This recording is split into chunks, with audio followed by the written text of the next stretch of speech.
पर प्रश्न देखते हैं, निम्नलिखित में से किस गणितज्ञ ने the book of games of choice पुस्तक लिखी है? विकल्प ए है जे कार्डन, बी है जेम्स बर्नूली, सी है एडी मोइवरे, डी है इनमें से कोई नहीं। तो ये याद रखने वाली बात है, याद रखेंगे हम लोग कि यहाँ होगा जे कार्डन।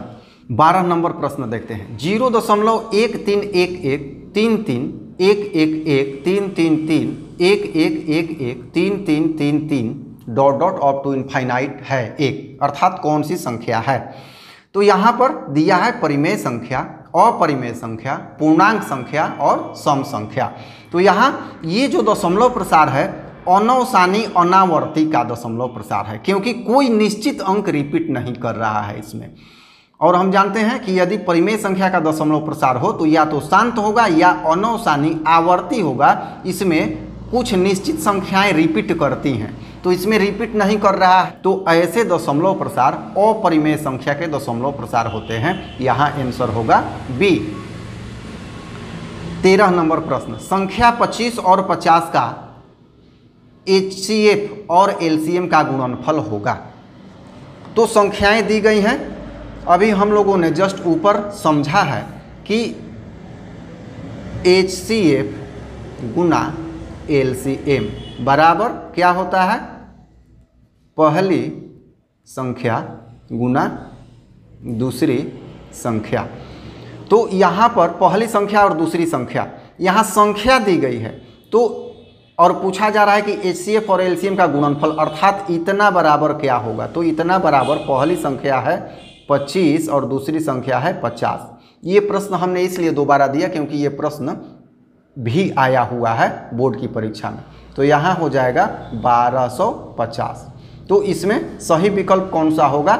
यहाँ 1150 है, यहाँ 1250, तो विकल्प होगा डी 1250। प्रश्न नंबर है 14, निम्नलिखित में से कौन परिमेय संख्या है? √3, 2 √2 बटा √2, सी है 4 जोड़ √5 और डी है √6। तो वैसी संख्या जो अंडर रूट में हो वह अपरिमेय संख्या होती है, और इसमें पूछा जा रहा है कौन सी संख्या परिमेय है। तो यहाँ जो भी होगा वो अंडर रूट में नहीं होगा। देखिए ये √3 ये तो अंडर रूट में है, बी पर विचार करते हैं, 2 √2 बटा √2, तो यहाँ कट जाएगा, क्या बचा 2। अब हम देख रहे हैं कि इसमें भी √5 है, इसमें भी √6 है और कोई पूर्ण वर्ग संख्या नहीं है। तो यहाँ पर ये जो है विकल्प बी 2 √2 बटा √2, इसमें √2 कट गया, तो जो यहाँ पर बचा है 2, यहाँ पे जो बचा है 2 ये अंडर रूट में नहीं है और इसीलिए ये परिमेय संख्या होगा। तो यहाँ पे उत्तर होगा बी। क्वेश्चन नंबर 15, दो परिमेय संख्याओं के बीच कितनी अधिकतम परिमेय संख्याएं होती हैं? यहाँ है 0, 1, 2 अनंत। तो ये हम समझ लेंगे, नाइन्थ से ही समझते आ रहे हैं कि दो परिमेय संख्याओं के बीच अनंत परिमेय संख्याएं होती हैं। तो ये होगा आंसर डी अनंत। अब 16 नंबर प्रश्न, LCM AB का गुना HCF AB का क्या होता है? तो यहाँ दिया हुआ है ए बी संख्याएं हैं, तो a बटा b, a Guna b, a plus b, a minus b, ये भी आया हुआ प्रश्न है बोर्ड की परीक्षा में। तो यहाँ हम जानते हैं कि संख्याओं का गुणनफल बराबर LCM गुना HCF, तो यहाँ आंसर हो जाएगा b, a Guna b। 17 number प्रश्न, 6/27 का दशमलव प्रसार होगा। यहाँ 6/27 है, तो दशमलव प्रसार देखना है, चेक करना है। तो चलिए इसका दशमलव प्रसार चेक करते हैं। 6/27, तो यहाँ हो जाएगा 3 दूनी 6 और 9 तिया 27 हो जाएगा 2/9। अब यहाँ हम देखते हैं कि 2/3 गुना 3, इसमें 3 आ गया, तो किसी भिन्न के हर में 2 और 5 के अलावे कोई भी संख्या आ जाए तो उसका दशमलव प्रसार शांत न होके अनवसानी आवर्ती होगा।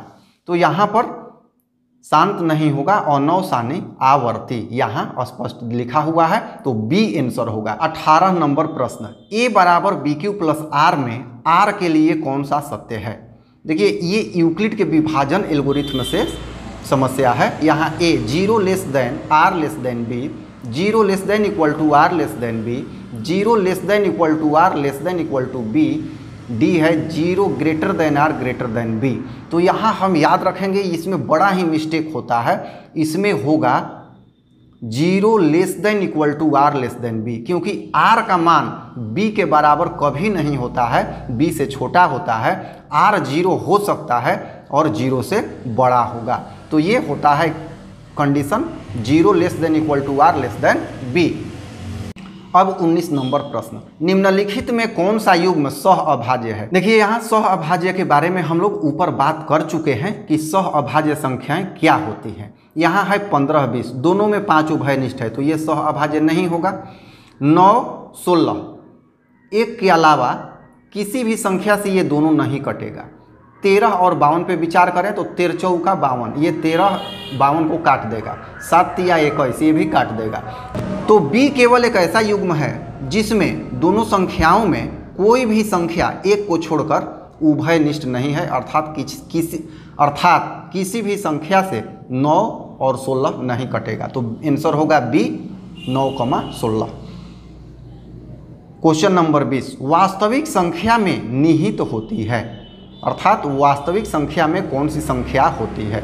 ए है परिमेय संख्या, बी है अपरिमेय संख्या, सी है परिमेय और अपरिमेय दोनों, डी है इनमें से कोई नहीं। तो हम लोग जानते हैं कि परिमेय और अपरिमेय संख्याओं दोनों संख्याओं का उद्गम वास्तविक संख्या से ही हुई है, इसलिए इसका सही आंसर होगा सी परिमेय और अपरिमेय दोनों। तो इस तरह से ये 20 क्वेश्चन अध्याय 1 वास्तविक संख्या से है, और मैं आशा करता हूं कि आप यदि ये सभी 20 क्वेश्चन समझ लेते हैं तो आपको इस चैप्टर से मैट्रिक की परीक्षा में एक भी प्रश्न नहीं छूटेगा, आप सारे के सारे प्रश्न कर लेंगे। तो फिर मिलते हैं हम लोग अगले चैप्टर में अगले वीडियो के साथ। धन्यवाद।